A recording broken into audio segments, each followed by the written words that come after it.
Hello and good morning, everybody. My name is Mark Dorsett. I am the student pastor here at the Christabelle Spiritualist Church and Cherry Valley Spiritualist Camp in beautiful Cherry Valley, Illinois.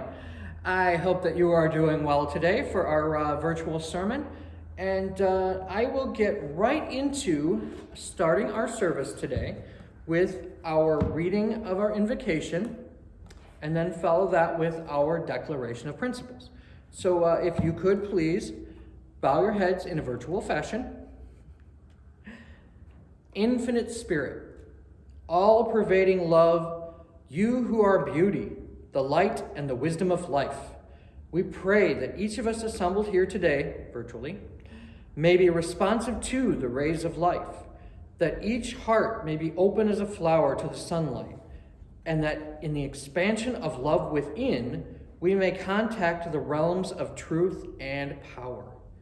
Give to our waiting hearts the gift of understanding. Amen. And now, our reading of our Spiritualist Declaration of Principles. We believe in infinite intelligence. We believe that the phenomena of nature, both physical and spiritual, are the expression of infinite intelligence. We affirm that a correct understanding of such expression and living in accordance therewith constitute true religion. We affirm that the existence and personal identity of the individual continue after the change called death. We affirm that communication with the so-called dead is a fact, scientifically proven by the phenomena of spiritualism. We believe that the highest morality is contained in the Golden Rule. Do unto others as you would have them do unto you. We affirm the moral responsibility of individuals and that we make our own happiness or unhappiness as we obey or disobey nature's physical and spiritual laws.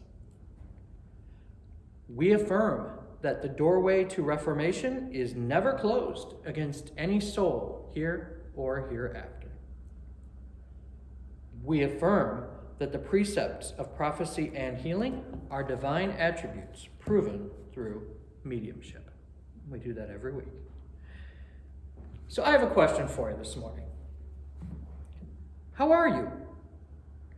I ask not only because I've been accused of being an overly polite person, but because I'm genuinely interested.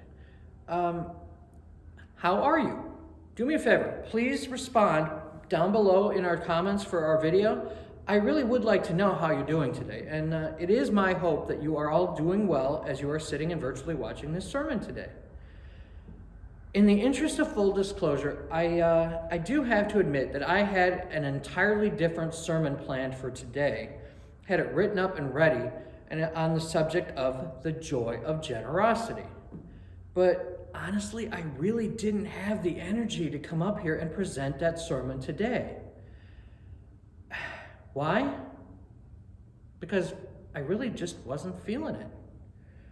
I spent a good while on that sermon, and it's quite likely that you'll hear it sometime in the next week or so, but not today. Why not today? Because, frankly, I'm tired. I'm empty. You are listening to me give a sermon that I wrote less than 12 hours ago. And honestly, it was more like about 6 hours ago, because I just couldn't sleep. I'd run into a situation in my life that just totally, utterly, and completely drained me. And I really had a challenging time getting past it. You know what? Sometimes you can do everything right and still fail. It is one of the most difficult lessons for anyone to learn. And you know what? Even after you learn it, it still stings every time that it happens. I let my cup get drained. I know I've spoken about this before, but how many of you know that expression or understand what I'm referring to when I say that my cup is empty? For those of you who understand what I mean by that, how many of you are feeling the same way as I am right now? Show of hands out there. Oh, wow. I'm sorry, everyone. If you've never heard that particular phrase, then you just haven't been watching my sermons. It's time to start binge watching. No, I'm just kidding. Just kidding. Everybody has already had a busy enough Thanksgiving week, and they're all probably tired enough that you really don't need me putting you to sleep by doing a binge watch of all of my sermons. Now, I have heard similar versions of our phrase that pays today come from other sources, but I personally was told this directly by Archangel Michael. Now, in my personal experience, yes, angels exist, as do archangels. And yes, I work with them literally every day, but that does not make it any less amazing each and every time.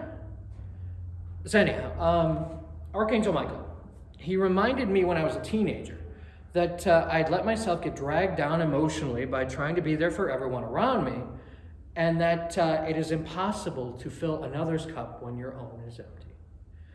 And you know what? How's that for some obvious but still delightfully insightful advice? I mean, yes, it is a little obvious, it makes sense, but it's still wonderfully insightful, isn't it? It just makes sense. And it was something that I'd kind of forgotten about. But that phrase happens to be my own personal version of Galen's advice to Andrew Jackson Davis. And I honestly believe that both of those pieces of advice are of the utmost importance. Part of knowing that you're letting your cup get emptied is in keeping an uneven mind about things. One reason that we actually let our cup get empty is because some of us are just not happy unless the people around us are happy. My wife and son make fun of me a lot because the running joke around our house is that my attitude happens to be, whatever you want is fine with me. If you're happy, I'm happy. Which quite honestly, it literally is the truth most of the time. It really is. Now, the problem with that mindset is that I have tied my own happiness to another and not allowed myself to be happy with just me. Now, that whole thought process actually does tie into our spiritualist principles number 6, 7, and 8. Let's take this one principle at a time, shall we? The simplified version of principle number 6 states, be kind, do good, and others will do likewise. And, while that is ideal, it is not necessarily a done deal. People will not always treat you with the same kindness and respect that you show them. That's not to say that you still shouldn't treat them with kindness or that you shouldn't do good. What you can do is treat others with kindness and respect because it's the right thing to do. It is up to the other person to decide how to react to that kindness and respect. If they choose not to reciprocate, well, you know what? Then quite honestly, that is not your issue. And you know what? You did your part. And that actually does bring me on to principle number 7. We make our own happiness or unhappiness. Yep. For the most part, you know what? I'm a really laid-back guy. I'm sure you can tell. But when the people I care about are happy, it makes me happy. It just does. Well, it is generally a good thing to want to make others happy. Ultimately, principle number 7 states that we are the sole proprietor of our own happiness store. That is so important to remember, especially the way things have been lately. It is up to us. It is up to us to find whatever we need to make ourselves happy. In other words, we need to find what fills our own cup. Nobody can do it for us, but if somebody cares about us, they will be paying attention to see what makes us happy, and they can assist us in making things easier for us to be happy. That is, after all, the only thing anyone can do for us is to be there and help us, even though we must ultimately do it for ourselves. So you have to look at what fills your cup, what helps to make you happy. For me, what fills my cup, it happens to be photography. I love just taking pictures, especially people, but I love photography. I love music. Music feeds my soul in a way that very few things can. But whatever works for you to help fill your cup. Now, we affirm that the doorway to reformation is never closed to any soul here or hereafter. That sounds so familiar, doesn't it? I know that from somewhere. Where was that? Oh, that's right. That's Spiritualist principle number 8, which I literally just recited a few moments ago. Every day is a new beginning. It's never too late to start from where you are so that you can begin again. Now, don't forget that there is no such thing as completely starting over. There is no such thing as square one, because each time that you start again, you do so with the knowledge and wisdom that you carried forward with you from your previous experiences. So, how are you doing today? How many spoons do you have? Is your cup full? Is your cup empty? For a lot of people with chronic illnesses, they will be familiar with the concept of spoons or spoon theory. Wait, I have a few confused looks out there. Okay, so it appears that quite a few of you have never heard that phrase before. Brace yourselves. Here we go. The term spoons was actually coined by Christine Miserandino in 2003 in her essay, The Spoon Theory. While out to eat with a friend, Miserandino, her friend actually began watching her as she took her medication, and out of the blue just asked her what it was like to have lupus. Miserandino remembered the shock that she experienced when she came with that question. Her friend had seen her throw up, cry, and had gone with her to doctor's appointments. Miserandino wondered how she did not already understand all that came with lupus. Her friend specified that she wanted to know what it was like to be sick. That's when Miserandino grabbed spoons from around the diner where they sat and then gave her friend a handful of spoons that she had gathered up. Now, the spoons helped Miserandino to show the way that people with chronic illness, they often start their day with a limited degree of energy. The number of spoons her friend had, in this instance it was 12, was just how much energy she had to spend throughout the day. Now, as Miserandino's friend stated the different tasks that she completes throughout the day, Miserandino took away a spoon for each activity. She took a spoon after spoon until her friend only had one spoon left. Her friend then stated that she was hungry, to which Miserandino replied that eating would use another spoon. If she were to cook, a spoon would be needed for that as well. It really is a lot of spoons. She would have to select her next move wisely to conserve her energy for the rest of the night. Well, it really is kind of impossible for any able-bodied person to know what it really is like to have a chronic illness. I think spoons theory really does allow for some degree of understanding. And I have to be honest, in this situation, I think this is an absolutely brilliant explanation of what it's like to live with a chronic illness, but also a great representation of just how each of us, we really do have a limited amount of energy each day. Whether we are talking physical or emotional energy, the concept is still the same.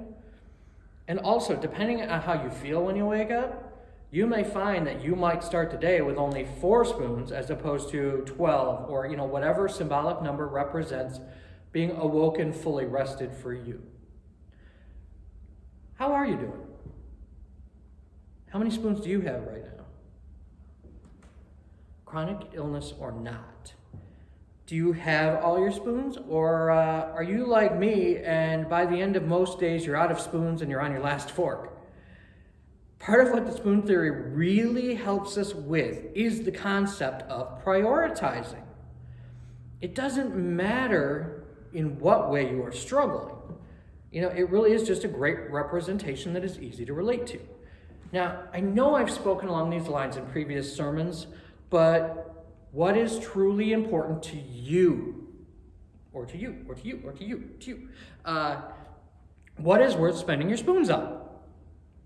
If you start looking at it that way, as a matter of a finite number of spoons in your drawer or your pocket, or you just happen to be carrying with you, I think you'll find very quickly that the things you really don't need to be doing suddenly don't seem nearly as important. It's amazing how that works. I've said this before, and I'm going to say it again. Stop the glorification of busy. We really don't have the time or the energy these days to waste on things that don't set our spirit ablaze with joy. Don't let yourself be signed up for something that you know full well you don't have the energy to follow through with. I know how difficult it is for people right now. And for so many of us, and you know what, in my case, I think more than anything, I'm really feeling that sense of lacrimae mundi. Now, for those of you who have never seen the movie Excalibur, or, don't know Latin in any way, let me translate that. In English, lacrimae mundi, it translates to tears of the world, or tears shed for the problems of the world. In case you haven't been watching the news lately, the world has a lot going on right now, and so it can be exceptionally easy to become overwhelmed by it all. Add to that the fact that I really see my main life purpose as no less than helping to heal the world. So I'm sure you can understand why I might be a little overwhelmed right now. But don't worry, I'll manage. It's not my first rodeo. Not to mention the fact that just by providing this sermon here today, I feel like my proverbial cup has been refilled. And I do feel like I have a few more spoons here today. So I do feel like I'm doing a little better than when I started this sermon. Hopefully so are you as well. But I'll ask one last time. So how are you today? If you are in need of assistance, or even if you just need a sympathetic ear, we here at the Christabelle Spiritualist Church, we want to remind you, we want you to know that we are here for you. This is what we love. This is our joy. This is our passion, is helping. And we would love to have you be part of our community here.